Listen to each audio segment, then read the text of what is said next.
إن الحمد لله نحمده تعالى ونستعينه ونستغفره ونعوذ بالله من شرور أنفسنا ومن سيئات أعمالنا. من يهده الله فلا مضل له ومن يضلل فلا هادي له، وأشهد أن لا إله إلا الله وحده لا شريك له، وأشهد أن محمدًا عبده ورسوله وصفيه من خلقه وخليله. أشهد بأنه قد بلغ الرسالة وأدى الأمانة ونصح الأمة وكشف الله به الغمة، وجاهد في الله حق جهاده حتى أتاه اليقين. فصلوات ربي وسلامه عليه. يا أيها الذين آمنوا اتقوا الله حق تقاته ولا تموتن إلا وأنتم مسلمون. يا أيها الناس اتقوا ربكم الذي خلقكم من نفس واحدة وخلق منها زوجها وبث منهما رجالا كثيرا ونساء، واتقوا الله الذي تساءلون به والأرحام إن الله كان عليكم رقيبا. يا أيها الذين آمنوا اتقوا الله وقولوا قولا سديدا يصلح لكم أعمالكم ويغفر لكم ذنوبكم، ومن يطع الله ورسوله فقد فاز فوزا عظيما. أما بعد، فإن خير الكلام كلام الله عز وجل، وخير الهدي هدي محمد صلى الله عليه وسلم، وشر الأمور محدثاتها، وكل محدثة بدعة، وكل بدعة ضلالة، وكل ضلالة في النار. أيها المسلمون عباد الله، يقول الله عز وجل في كتابه الكريم: إن عدة الشهور عند الله 12 شهرا في كتاب الله يوم خلق السماوات والأرض منها 4 حرم فلا تظلموا فيهن أنفسكم ذلك الدين القيم فلا تظلموا فيهن أنفسكم وقاتلوا المشركين كافة كما يقاتلونكم كافة واعلموا أن الله مع المتقين. وروى الإمامان البخاري ومسلم رحمة الله عليهما من حديث أبي بكرة نفيع بن الحارث رضي الله عنه عن النبي صلى الله عليه وسلم أنه قال: إن الزمان قد استدار كهيئته يوم خلق الله السماوات والأرض، السنة 12 شهرا منها 4 حرم 3 متواليات: ذو القعدة وذو الحجة والمحرم ورجب مضر الذي بين جمادى وشعبان. فهذه عباد الله 4 الأشهر الحرم التي خصها الله عز وجل من بين سائر شهور العام بحرمتها وتخصيص حرمتها وحرمة الظلم فيها، وإلا فإن الظلم محرم في سائر شهور العام بل وفي سائر أيام العام. ومن هذه 4 الأشهر الحرم شهر رجب، هذا الشهر الذي أظلنا والذي نحن في أول أيامه.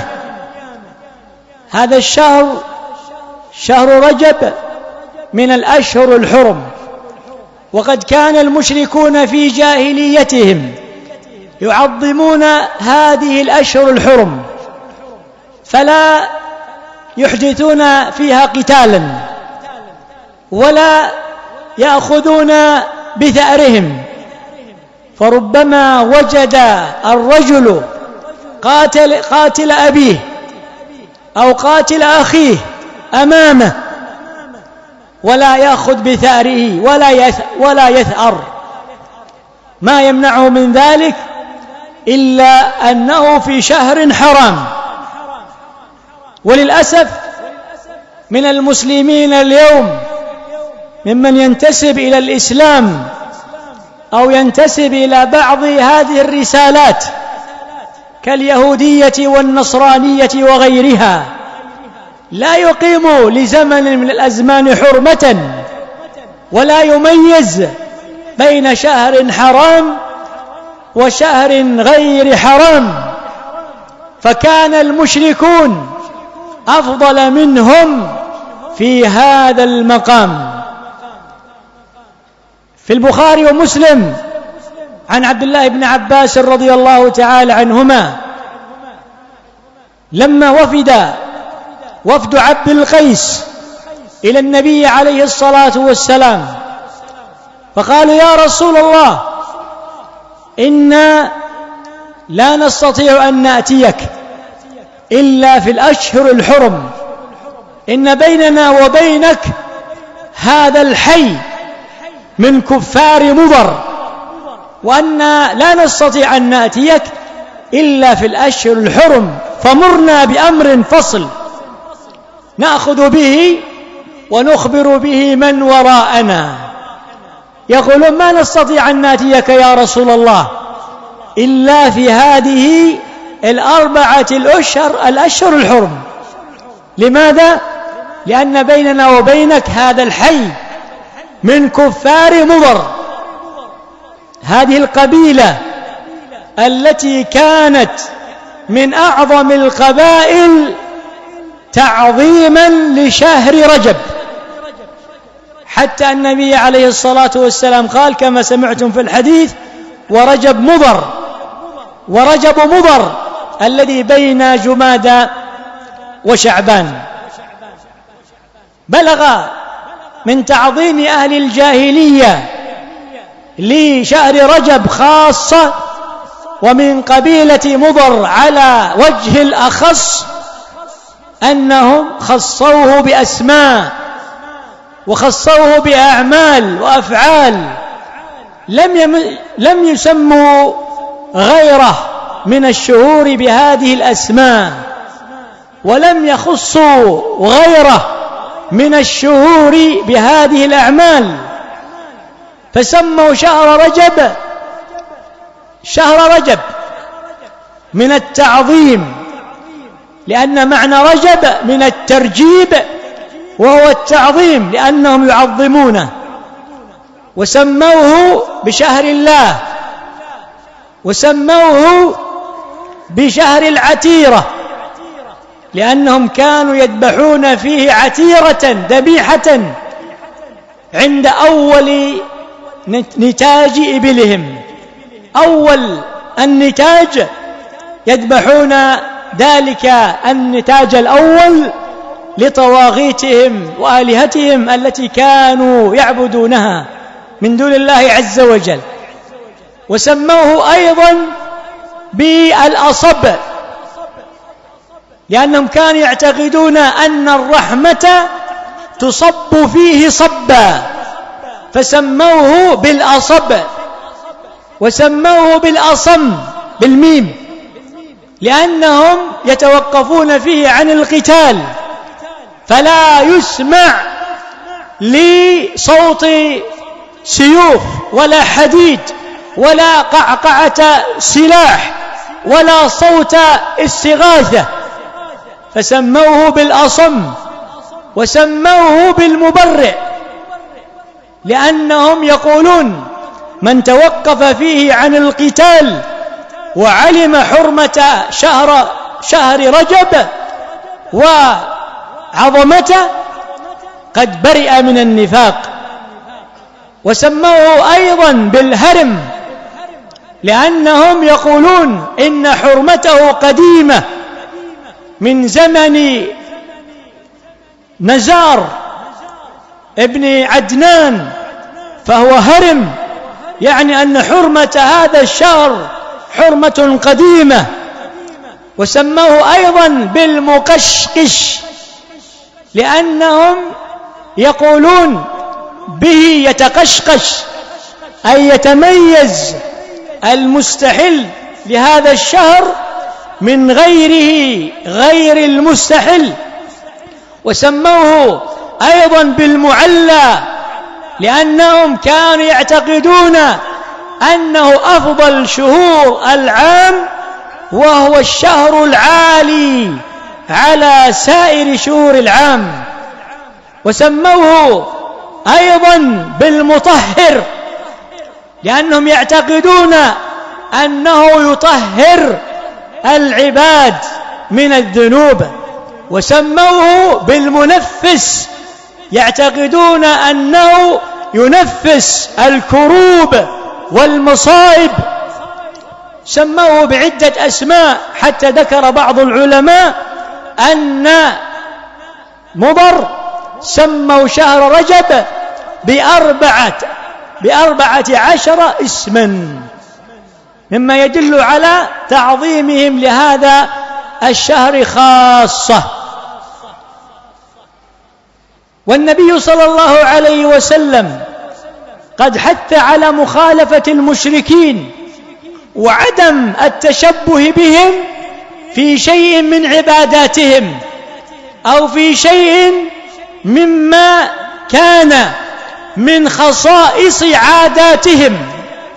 ليس فقط نهى عليه الصلاة والسلام عن التشبه بالكافرين في شيء من عباداتهم، لا، بل حتى أنه عليه الصلاة والسلام نهى عن التشبه بالكافرين أو المشركين في شيء من خصائص عاداتهم.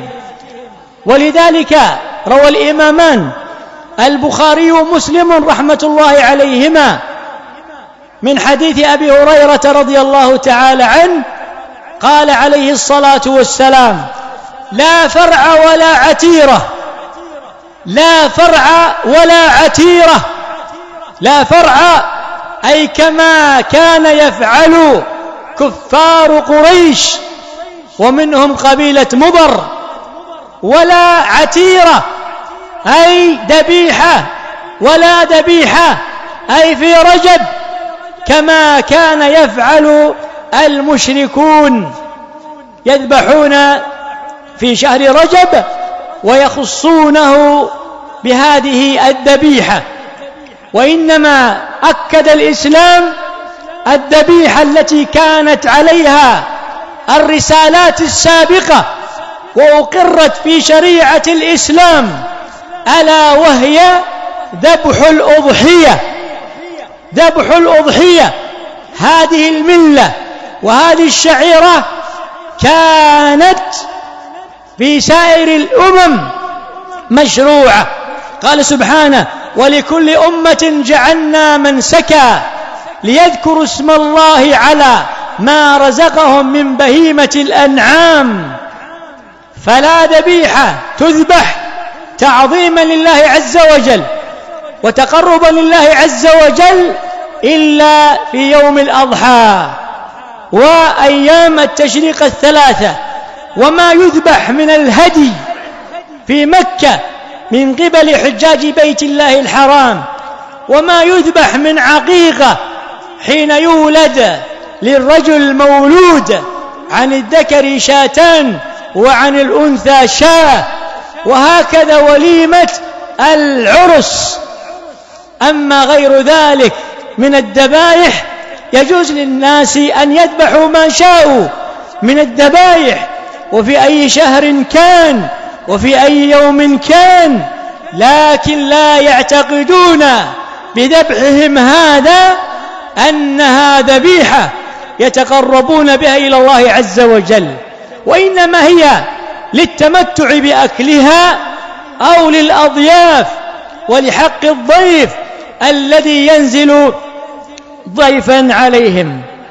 ألا وإن طوائف من الناس قد أحدثوا في شهر رجب بدعا ومحدثات وخصوه بخصائص وشابهوا المشركين في تخصيصهم شهر رجب بخصائص دون سائر شهور العام، فأحدثوا بعض العبادات التي خصوا بها شهر رجب، وأحدثوا بعض الأعمال وبعض الأفعال وبعض الاحتفالات وغير ذلك، خصوا شهر رجب من دون سائر الشهور بهذه الأفعال وبهذه العبادات. ألا وإن من هذه العبادات التي خص بها طوائف من الناس شهر رجب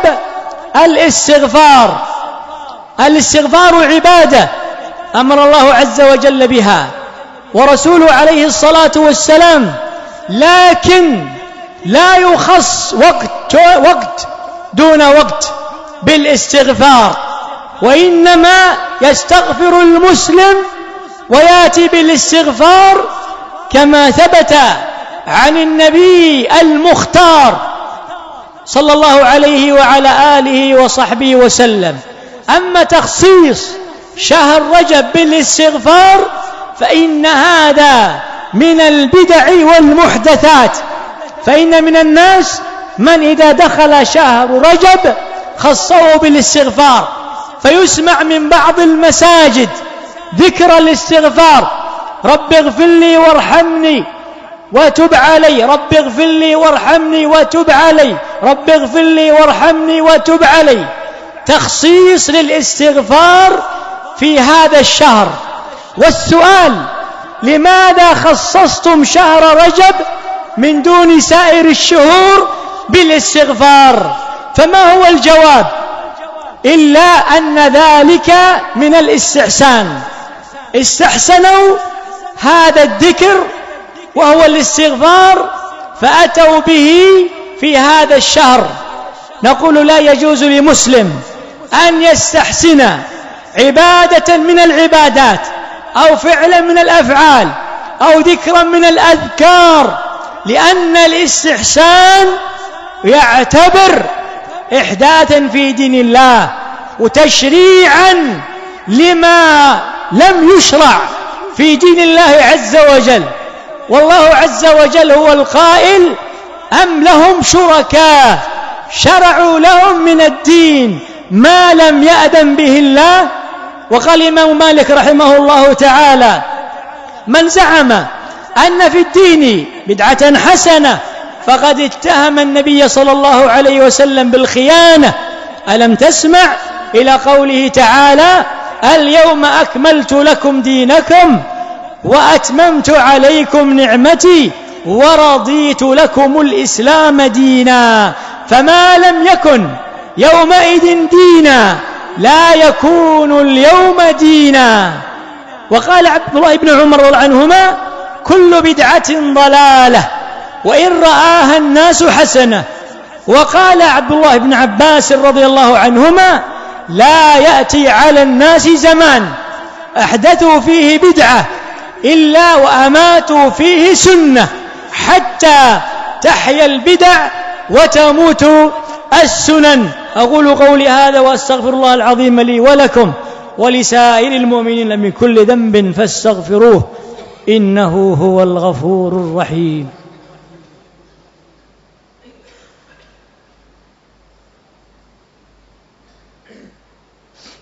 الحمد لله رب العالمين، والصلاة والسلام على المبعوث رحمة للعالمين نبينا محمد الصادق الأمين، وعلى آله وصحابته الغر الميامين والتابعين لهم بإحسان إلى يوم الدين، وعنا معهم بمنك وكرمك يا أرحم الراحمين. عباد الله، ألا وإن ما أحدثه طوائف من الناس من بدع في رجب ما يسمى بصلاة الرغائب.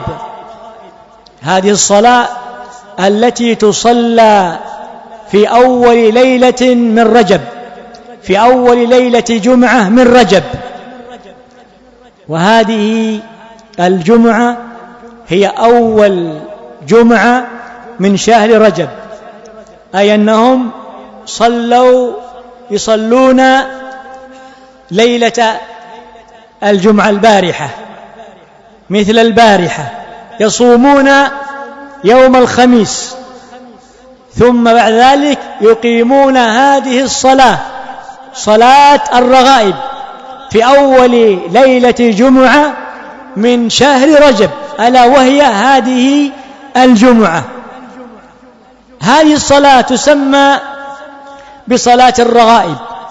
قال الإمام النووي رحمه الله تعالى من أئمة الشافعية الكبار، قال: صلاة الرغائب صلاة محدثة مبتدعة.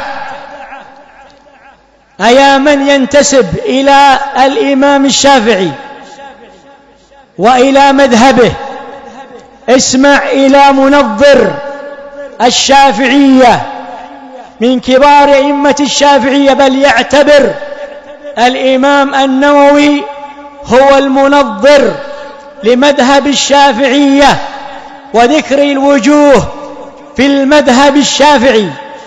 يقول: صلاة الرغائب صلاة مبتدعة وصلاة محدثة. أين من يقول بدعة حسنة؟ أليس هذا من البدعة الحسنة؟ صلاة ذكر أنهم يصلون 20 ركعة أو 12 ركعة، ووضعوا فيها الأحاديث الموضوعة والمكذوبة عن النبي عليه الصلاة والسلام، ومنها أن في الجنة نهر يقال رجب، من صام في رجب أو صلى في رجب سقاه الله من ذلك النهر. حديث مكذوب عن النبي عليه الصلاة والسلام. وأيضا منها أن من صلى هذه الليلة غفرت له ذنوبه وشفع في كذا وكذا من أهله كما يشفع الشهيد. وأتوا بأحاديث موضوعة مكذوبة ذكرها ابن الجوزي في الموضوعات، وذكرها السيوطي في اللآلي المصنوعة في الأحاديث الموضوعة، وذكرها الإمام الشوكاني رحمه الله تعالى في الفوائد المجموعة في الأحاديث الموضوعة، وذكرها ابن حجر رحمه الله تعالى له رسالة خاصة في تبيين العجب فيما لم يثبت في شهر رجب. وهكذا لتعلموا عباد الله أن هذه العبادات وهذه الأعمال التي يعملها طوائف من الناس ليست من دين الله تبارك وتعالى في شيء، وإنما هي من البدع ومن المحدثات. ثم يأتي في آخر الشهر ليلة 27 من شهر رجب أيضا الاحتفال بليلة 27 بليلة الإسراء والمعراج، ويطول المقام في ذكر هذا، ولعله يأتيكم من خلال الخطب أو المحاضرات أو الكلمات ما يتعلق بليلة الإسراء والمعراج وما جاء من أحكام فيها، وما نقل عن أهل العلم من السلف الصالح ومن تبعهم بإحسان. ومسك الختام أمة الإسلام علينا أن نلتزم شعائر الإسلام، ويكفينا ما جاءنا عن النبي المختار سيد الأنام عليه أفضل الصلاة وأزكى السلام، فقد حذرنا البدع والمحدثات، فالبدع والمحدثات لا تزيد أصحابها إلا بعدا عن الله تبارك وتعالى وضلالا وإضلالا. قال ابن مسعود: اتبعوا ولا تبتدعوا فقد كفيتم. والنصوص كثيرة في النهي عن البدع والمحدثات. قال عليه الصلاة والسلام في البخاري ومسلم عن عائشة: من أحدث في أمرنا هذا ما ليس منه فهو رد. في رواية مسلم: من عمل عملا ليس عليه أمرنا فهو رد. نسأل الله جل وعلا أن يهدي ضال المسلمين إلى الحق، وأن يرده إلى السنة ردا جميلا. اللهم انصر الإسلام والمسلمين وأذل الشرك والمشركين أعداءك أعداء الدين. عباد الله، إن الله يأمر بالعدل والإحسان وإيتاء ذي القربى وينهى عن الفحشاء والمنكر والبغي يعظكم لعلكم تذكرون. فاذكروا الله العظيم يذكركم واشكروه على نعمه يزدكم ولذكر الله أكبر والله يعلم ما تصنعون. والقيام يكون إن شاء الله بعد أن ينزل